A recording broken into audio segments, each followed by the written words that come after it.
हाँ जी, नमस्कार आप सभी को। राजस्थान क्लासेस के यूट्यूब प्लेटफॉर्म पर आप सभी का एक बार फिर से बहुत बहुत वेलकम है। तो दोस्तों, राजस्थान जीके हमारी डेली रात को 9 बजे क्लास होती है।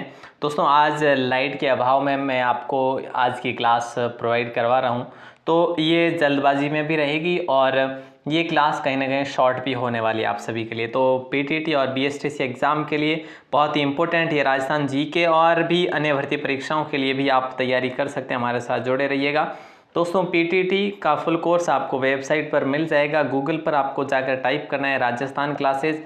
यहाँ पर आपको फ्री नोट्स पीडीएफ है जो मिलेंगे, लगभग थ्योरी में मिलेंगे आपको, ठीक है।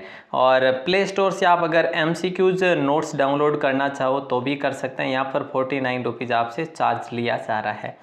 दोस्तों, जैसा आपको ठीक लगे, आज का पहला सवाल मैं आपकी स्क्रीन पर दे रहा हूँ और आप सभी से निवेदन है आप इस क्लास के आखिर तक जुड़े रहेंगे, ठीक है। दोस्तों चलिए, पहला सवाल आज का आपकी स्क्रीन पर है और ये क्या पूछा जा रहा है आपसे, निम्न में से गलत युग्म कौन सा है। लोक देवी स्थान, लोक देवी जो है यहाँ पे छौथ माता सवाई माधोपुर में, छौथ का बरवाड़ा में है।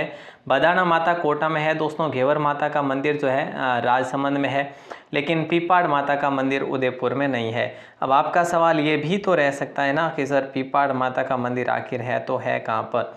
तो याद रखना दोस्तों, पीपाड़ माता का मंदिर आपके जोधपुर में स्थित है। ऑप्शन डी आप सभी का लॉक हो जाएगा।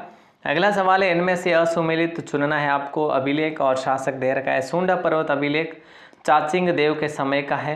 किराडू का अभिलेख अलहन देव के समय का है दोस्तों, सही बात है। बेणेश्वर का लेख आस्करण के समय का है, सही बात है। जाना सागर प्रशस्ति महाराणा जगत सिंह के समय की नहीं है दोस्तों।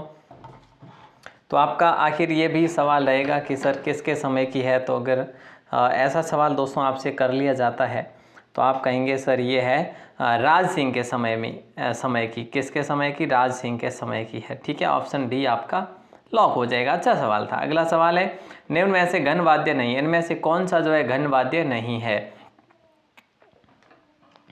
दोस्तों यहाँ पे राइट आंसर हो जाएगा कमर डेरू जो है ये अवनद्य वाद्य है दोस्तों। कैसे वाद्य है? अवनद्य वाद्य है, ठीक है। और बाकी करताल, झालर, झांझ, चिमटा, घुंघरू, रमझोल ये सारे क्या है? ये घन वाद्य है जिसे छोट देकर बजाया जा सकता है, छोट देकर बजाया जा सकता है। अगला सवाल आपकी स्क्रीन पर है, सही सुमेलित आपको करना है। जंगल की सुंदरता आर्किड दे रखा है। जंगल की ज्वाला तोंक दे रखा है। वागड़ का चीकू महुआ दे रखा है। तो आदिवासियों का कल्प वृक्ष खेजड़ी नहीं होगा। आदिवासियों का कल्प वृक्ष की बात करें दोस्तों, आदिवासियों का कल्प वृक्ष सुमेलित ही आपको करना है। हाँ, तो जंगल की सुंदरता आर्किड को कहा जाता है। जंगल की ज्वाला दोस्तों पलाश वन को कहा जाता है, सभी को पता होना चाहिए, ठीक है। वागड़ का चीकू महुआ को नहीं कहा जाता। वागड़ का चीकू कहा जाता है दोस्तों तेंदू को, ठीक है। और आदिवासियों का कल्प वृक्ष महुआ को कहा जाता। तो ये तीनों असुमेलित थे, एक ही सुमेलित था जो ऑप्शन ए आपका राइट आंसर हो जाएगा। अगला सवाल है, computer aided corporate design centre कहाँ स्थापित किया गया। तो दोस्तों आप सभी का राइट आंसर हो जाएगा जयपुर में स्थापित किया गया। कहाँ पर स्थापित किया गया? जयपुर के अंदर, यानी ऑप्शन ए आप सभी का लॉक हो जाएगा। अच्छा सवाल था। और अगला सवाल, चक 84 सभ्यता स्थल कहाँ पर अवस्थित है। चक 84 सभ्यता स्थल जो है ना दोस्तों ये कहाँ पर स्थित है, ऐसा सवाल आपसे किया जा रहा है। सीकर में नहीं है, जयपुर में भी नहीं है, उदयपुर में भी नहीं है, गंगानगर में दोस्तों ज़रूर है, जो घग्गर नदी के किनारे है। कहाँ पर है? घग्गर नदी के मुहाने पर है, तट पर है।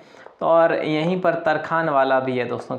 कौन सा? तरखान वाला क्षेत्र भी है, छक 84 भी है।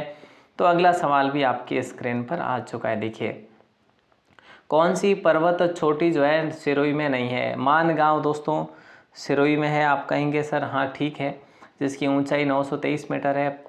ऋषिकेश 1017 मीटर है, बिल्कुल सही बात है दोस्तों, ये भी है।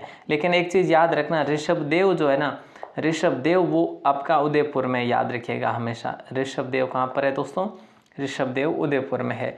जयराज की बात करें 1090 मीटर है जयराज दोस्तों, ठीक है। और बिलाली की बात करें 1775 है। लेकिन याद रखना बिलाली यहाँ पर नहीं है। पूछा क्या है? सिरोही में नहीं है, बिलाली यहाँ पर नहीं है, बिलाली अलवर में है। अगला सवाल है, अकबर की चित्तौड़ विजय के उपरांत मेवाड़ में मुगल शासकों के सिक्के जारी हुए, जिन्हें जिन्हें किस नाम से जाना गया? सिक्का एलची के नाम से जाना गया। ऑप्शन बी आप सभी का लॉक हो जाएगा। अगला सवाल है कि निम्न में से असुमेलित कौन सा है। तो नीलकंठ महादेव का मंदिर अलवर में है दोस्तों, सही बात है क्या? हाँ सर सही बात है। नारायणी माता का मंदिर झालावाड़ में नहीं है, ये आपके अलवर में स्थित है दोस्तों। नारायणी माता का मंदिर राजगढ़ के गांव में, जिन्हें सेन जाति की कुल देवी कहा जाता है। गौतमेश्वर मंदिर जो है ये प्रतापगढ़ अरनोद में है, ठीक है। भंवर माता का मंदिर जो है प्रतापगढ़ में है। तो यहाँ पे ऑप्शन बी है जो आपका सही जवाब होगा। अगला सवाल है, राजस्थान के दुर्गों में हुए साकों से संबंधित असंगत क्या है? तो जैसलमेर दुर्ग में 2.5 साके हुए, कोई शक नहीं है। गागरोन दुर्ग में 2 साके हुए, ठीक है। सिवाना दुर्ग में भी 2 साके हुए, लेकिन रणथंभौर दुर्ग में 2 साके नहीं बल्कि 1 साका ही हुआ, जो राज्य का पहला साका था। 11 जुलाई 1301 को यह साका हुआ था। 1301 को अलाउद्दीन खिलजी ने यहाँ पर किया था आक्रमण, और हमीर यहाँ के शासक थे। रंगा देवी के नेतृत्व में जौहर हुआ था। अगला सवाल है, निम्न में से गलत युग्म कौन सा है? केसरिया प्रथा पुरुष की है, जौहर प्रथा स्त्रियों की है, समाधि प्रथा चमत्कारिक पुरुषों की है, नाता प्रथा पुरुष की है। तो दोस्तों देखो, नाता प्रथा जो है ना ये स्त्रियों की है, ठीक है, स्त्री से संबंधित है। केसरिया प्रथा पुरुष से संबंधित है, जौहर प्रथा स्त्रियों से संबंधित, समाधि प्रथा चमत्कारिक पुरुष से संबंधित है, ठीक है। ऑप्शन डी आप सभी का असम्मिलित होगा। अगला सवाल है कि बेड़च नदी के किनारे किस देवी का मंदिर है? बेड़च नदी के किनारे किस देवी का मंदिर है दोस्तों? तो आप सभी का राइट आंसर हो जाएगा बडली माता का मंदिर है। किस माता का मंदिर है? बडली माता का, बेड़च नदी के किनारे। और ये कहाँ पर है? अकोला में। अकोला कहाँ पर पड़ता है? चित्तौड़ में पड़ता है दोस्तों, ठीक है। ऊंठाला माता की बात करें, ऊंठाला माता का मंदिर जो है ये आपके उदयपुर में स्थित है। सुराना देवी का मंदिर जो है ये नागौर में स्थित है। तो इन सारी चीज़ों पर भी थोड़ा ध्यान रखिएगा। अगला सवाल आपके स्क्रीन पर है, निम्न में से गलत युग्म आपको चुनना है दोस्तों, और जल्दी से आंसर बताइए क्या होगा। संप्रदाय और संस्थापक संत देर का है। अलिकिया संप्रदाय जो है स्वामी लाल गिरी जी ने इसकी स्थापना करी थी, ठीक बात है। गूदर संप्रदाय संत दास जी ने करी थी, यहाँ पर भी ठीक बात है। नवल संप्रदाय नवल दास जी ने करी, ठीक बात है। राजाराम संप्रदाय संत हरिदास जी ने नहीं करी, हरिदास जी ने नहीं करी। राजाराम संप्रदाय की स्थापना संत राजा राम ने ही करी थी, स्वयं ने ही करी थी दोस्तों।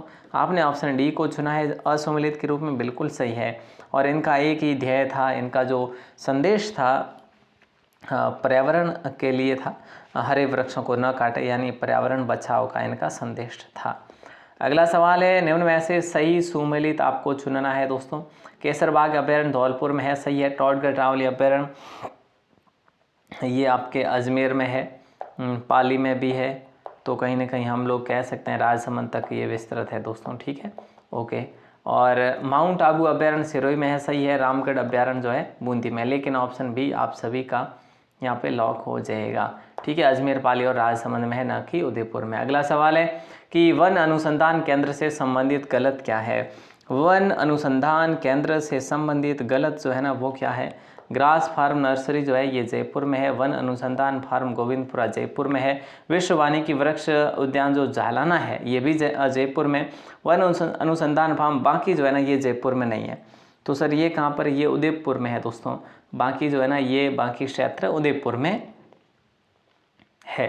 अगला सवाल है कि पूंजा धीर जी किससे संबंधित थे? पूंजा धीर जी जो थे ना दोस्तों, इनका संबंध किससे था? इनका संबंध गोविंद गिरी से था। किससे था दोस्तों? गोविंद गिरी से था, यानी ऑप्शन बी आपका लॉक हो जाएगा। गोविंद गिरी के मुख्य शिष्य थे ये पूंजा धीर जी, ठीक है। भगत आंदोलन जिन्होंने चलाया था, इन्होंने संत सभा की स्थापना करी थी 1883 में, आपको याद होना चाहिए। जिसका पहला अधिवेशन जो है 1903 में हुआ था। अगला सवाल आपकी स्क्रीन पर है कि निम्न में से कौन सी वस्तु आहट सभ्यता के स्थलों से असुमेलित है? बलुए पत्थर के सिलबट्टे यहाँ पर मिले, ठीक बात है। कृष्ण लोहित मृदभांड भी मिले, ठीक बात है। तांबे की वस्तुएं भी मिली, ये भी ठीक बात है। कौन सी वस्तु? आहट से। ये तीनों के तीनों आहट से मिले, लेकिन चित्रित धूसर मृदभांड यहाँ पर नहीं मिले दोस्तों। तो याद रखना ये कहाँ पर मिला है, ये आखिर मिला तो है कहीं ना कहीं, तो ये बैराट सभ्यता में मिला है ऐसा चित्रित धूसर मृदभांड दोस्तों।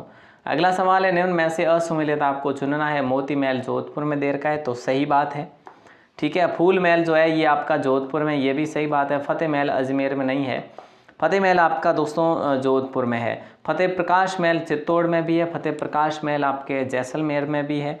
तो जहांगीर के महल पुष्कर सही है। तो यहाँ पे फतेह महल जो है ना ऑप्शन सी राइट आंसर होगा यहाँ पे। राज्य में किसी पंचवर्षीय योजना में प्रथम बार औद्योगिक विकास को सर्वोच्च प्राथमिकता दी गई। तो दोस्तों यहाँ पे आप सभी का राइट आंसर हो जाएगा ऑप्शन ए, दूसरी पंचवर्षीय योजना के तहत। ऑप्शन ए आपका लॉक होगा। ठीक है,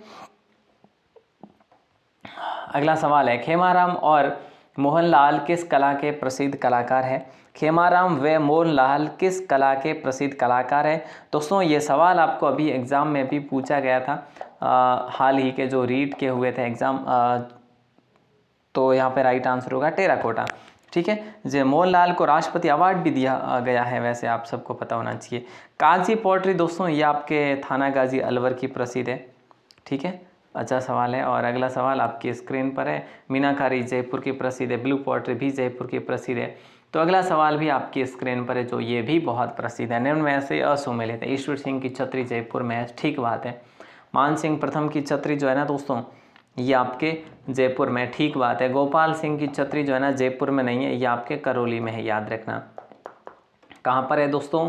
करौली में है। ऑप्शन सी आप सभी का सही आंसर होगा।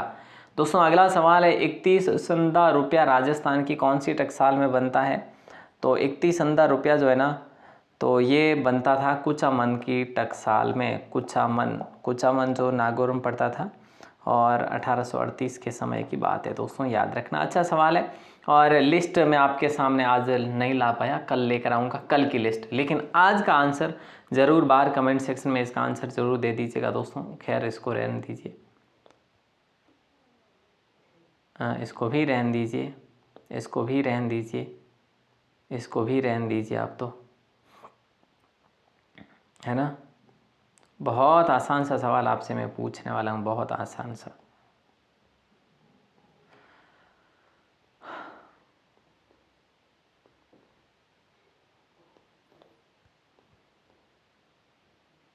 चलिए, इससे आसान कोई सवाल आपकी स्क्रीन पर नहीं हो सकता दोस्तों। जल्दी से इसका आंसर बताना, बाहर कमेंट सेक्शन में बता देना। वैसे कल की लिस्ट आएगी ज़रूर दोस्तों, लेकिन कल के दिन आएगी, कल आने वाले कल को आएगी कल की लिस्ट।